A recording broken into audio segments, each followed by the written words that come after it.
בבית לידך, אנשי פלמח נפגשו, אנשי פלמח בבית לידך, אני ג'ובניק, אני הייתי קצין בגדוד 75, בניגוד אליך, שלא עשה יום סבבה. दोस्तों, एक बड़ी आफत इजराइल पर टूट पड़ी है। इजराइल पर एक बहुत बड़ा हमला हुआ है जिसमें कई इजरायली लोगों की हताहत होने की खबर है, यानी भारी नुकसान इजराइल को उठाना पड़ा। ये बड़ी खबर निकल कर आई। ये यमन की तरफ से किया गया हमला, और ये कहां का हमला हुआ है ये खबर आपको दिखाने जा रहा हूं। इसी के साथ आज आपको दिखाऊंगा कैसे आफत टूट पड़ी बेंजामिन नेतन्याहू के एक लाडले मंत्री पर। वो लाडला मंत्री जो लगातार अपने कट्टरपंथी बयानों और लगातार फिलिस्तीनियों यानी कि जो मासूम नागरिक हैं, निर्दोष नागरिक हों, उनके खिलाफ नफरत उगलने का काम करते थे। नाम है बेन गुवेर। कैसे इजरायलियों के हत्थे चढ़े, बीच सड़क पर उनके साथ जो किया गया है, यकीन मानकर चलिए, और बेंजामिन नेतन्याहू समेत उनके तमाम मंत्रियों के लिए ये एक अलार्म है कि अब बेंजामिन नेतन्याहू और उनकी कैबिनेट, उनकी सरकार के खिलाफ कैसे इजराइल में गुस्सा पनप उठा है। इसके साथ साथ कई और महत्वपूर्ण खबरें आपको दिखाने जा रहा हूं। नमस्कार, मैं हूं प्रज्वल गौतम और आप देख रहे हैं the live TV. The live TV, सच सबसे आगे। शुरुआत इस वीडियो के साथ करने जा रहा हूं। ये वीडियो निकलकर सामने आई, देखिए वीडियो।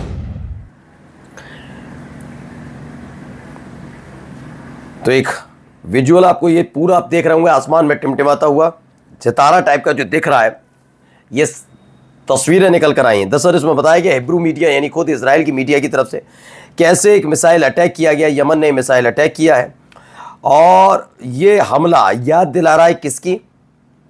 बिल्कुल वैसे ही जब ईरान और इजराइल के बीच संघर्ष चल रहा था। खुद इजराइल की मीडिया का दावा है कि बिल्कुल उसी तरीके से जब ईरान इजराइल पर अटैक करता था उस वक्त की जैसे तस्वीरें निकलकर सामने आती थी, कुछ ऐसी ही हैं।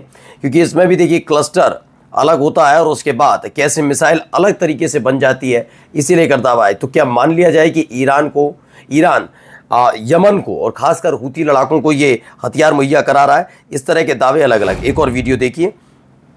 ये सारे वीडियो यमन की तरफ से दागे गई मिसाइल के बाद है, जब यमन ने एक बड़ा हमला किया है उसके बाद की तस्वीरें हैं। देखिए एक और वीडियो निकल कर सामने आई। ये खुद इजराइल के लोगों ने अपने कैमरे में कैद की और उसके बाद जब इसे साझा किया, क्योंकि आपको तो मालूम है जब जब ऐसे हमले होते हैं उसके फ़ौरन बाद ही एक प्रतिबंध लगा दिया जाता है इजराइल की सरकार की तरफ से कि जो ईरान की तरफ से हमला था उसकी तस्वीरें बाहर ना जाए, ऐसे ही यमन की तरफ से जो हमला हो रहा है उसकी तस्वीरें बाहर ना जाए। इस बात पर ज़्यादा गौर किया जाता है। तो अब ये खबर भी निकल कर आई। एक और वीडियो देखिए। ये देखिए सायरन बज रहे हैं। एक और वीडियो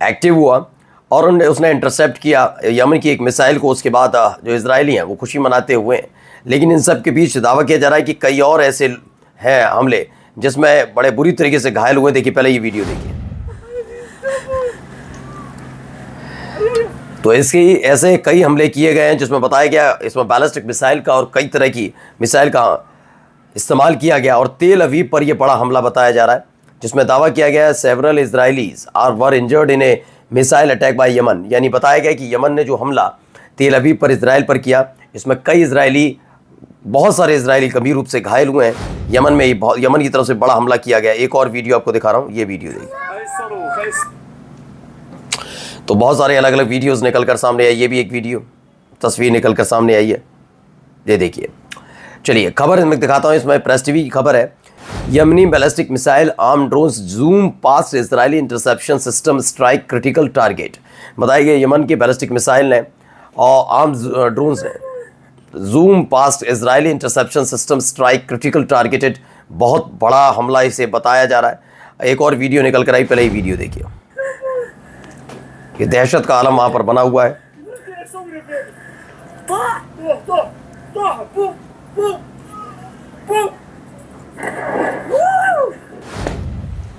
जोरदार धमाके की आवाज़ों के बीच एक और वीडियो देखिए, इसमें भी अलग अलग है बहुत सारी, क्योंकि ये सारा का सारा यमन की तरफ से एक बड़ा हमला ऐसे वक्त में जब सब कुछ शांत चल रहा था पिछले 10 दिन के भीतर। और देखिए ये एक हमले की तस्वीर है, इसमें बताया कि कई बैलिस्टिक मिसाइल, एक नहीं दो नहीं, कई बैलिस्टिक मिसाइल दागी गई। हाँ, ये भी एक दावा किया जा रहा है कि इजराइल का जो एयर डिफेंस सिस्टम ने उनमें से कुछ मिसाइल्स को रोका, लेकिन ये तस्वीरें बता रही हैं ये हमला बहुत बड़ा हमला माना जा रहा है।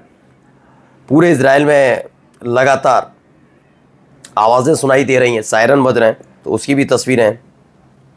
एक और तस्वीर देखते चलिए।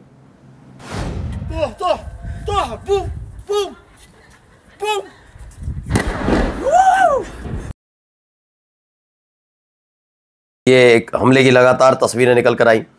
वहीं यमन के प्रोटेस्टर सड़क पर उतरे थे। Yemenis have once again taken to the streets of the Yemeni capital, Sana'a, in a show of support for Palestine. तो ये जो यमन के लोग हैं वो सड़क पर उतरे हैं और जो अरब देश हैं उनकी बड़ी निंदा की है। जिस तरह से इजराइल क्राइम कर रहा है गजा के अंदर, उसको लेकर नाराज़गी जताई गई है कि यमन के प्रोटेस्टर्स ने अरब स्टेट्स को बुरी तरह से लताड़ लगाई और ये दावा किया गया है कि वो नाराज़ इस बात को लेकर आए कि जिस तरह की एक्टिविटीज़ लगातार की जा रही है, यमन साथ दे रहा है, तमाम देश उस पर शांत बैठे हुए हैं, इसको लेकर नाराज़गी है।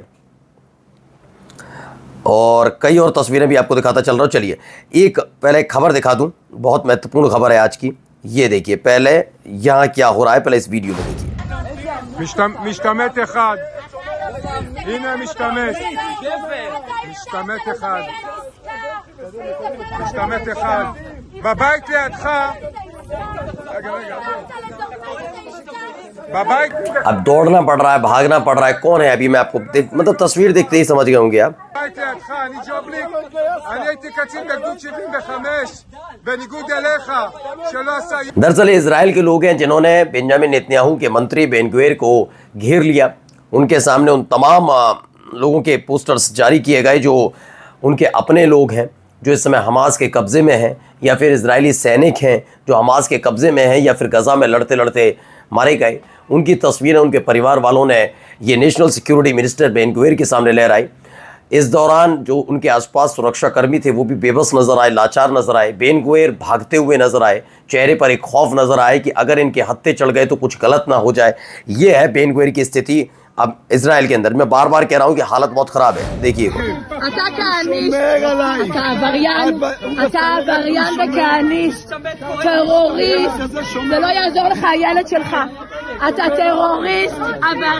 तो लोगों ने लगातार कहा, बेन गुवेर से कह रहे हैं ये तुमने जो डील चल रही थी उसे बर्बाद किया, तुम इसके अपराधी हो, तुम दोषी हो। यानी इजराइल के लोग अब बेन गुवेर के खिलाफ केवल नहीं खड़े हैं बल्कि बेंजामिन नेतन्याहू की जो सरकार है उसके खिलाफ खड़े हुए हैं। गृह युद्ध जैसे हालात कहे जाएं तो उसमें कुछ गलत बात नहीं है, क्योंकि एक आंदोलन एक लिमिटेड था, वो बढ़ता जा रहा है।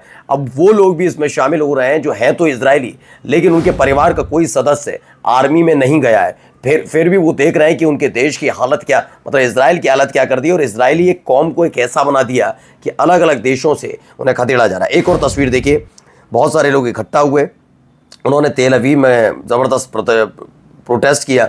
और इसमें ख़ास बात ये रही कि न केवल इजराइल के सैनिकों की तस्वीरें उनके हाथ में थी, बल्कि गज़ा के अंदर जिन बच्चों की मौत हो रही है, खाना नहीं मिल रहा उन्हें, पानी नहीं मिल रहा, या फिर जो तस्वीरें निकल कर सामने आ रही हैं कि उनको गोली मार दी जा रही है, बम गोला बारूद दाग दिया जा रहा है उन पर, उनकी तस्वीरों को साझा भी किया गया। ये सारे इजरायली हैं जिन्होंने ये लगातार विरोध प्रदर्शन किया। देखिए ये यहूदी में लिखी हुई बैनर पोस्टर्स, ये लोग नाराज़ होकर सड़क पर उतरे हैं।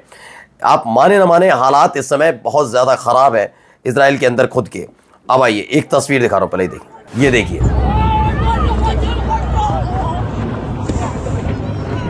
ये खाद्य सामग्री ऊपर से जो भेजी जा रही है ना, दे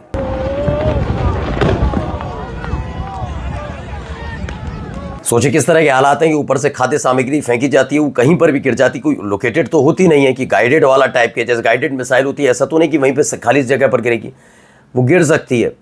अब वहाँ गिर जाती है, किसी घर पर गिर जाती है, कुछ कभी कभी कुछ लोगों को नहीं पता लग पाता, वो घर के अंदर होते हैं, उन पर गिरती है। कई लोगों की इसमें पहले भी मौत हो चुकी है।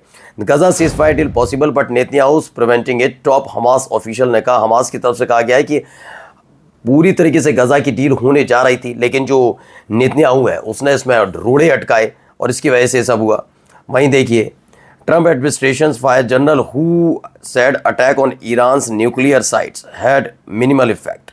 देखिए, इसमें कहा गया ट्रंप ने उस जनरल को बर्खास्त कर दिया, निकाल दिया, जिसने कहा था कि ईरान की न्यूक्लियर साइट्स पर हमला तो हुआ लेकिन उतना बड़ा हमला नहीं था, बहुत भारी नुकसान नहीं, हल्का सा नुकसान हुआ। और जाते जाते खबर जरा एक, What they're threatening to do against Venezuela, regime change, a military terrorist attack is immoral, criminal and illegal. This is a matter of peace, of international law. For तो आप लोग जानते होंगे किस तरह के हालात वहां बने। वेनेजुएला जो है, वेनेजुएला के प्रेसिडेंट ने एक आरोप लगाया कि उन्होंने कहा कि अमेरिका का जो मिलिट्री फोर्सेस है, जो कैरिबियन जल क्षेत्र यानी वाटर्स में आए, समंदर में आए, ये पूरी तरह से गलत है और ये एक तरीके से डराने धमकाने की बात है जो उनके देश के खिलाफ है, जिसे वो बर्दाश्त नहीं करेंगे। नमस्कार। द लाइव टीवी, सच सबसे आगे।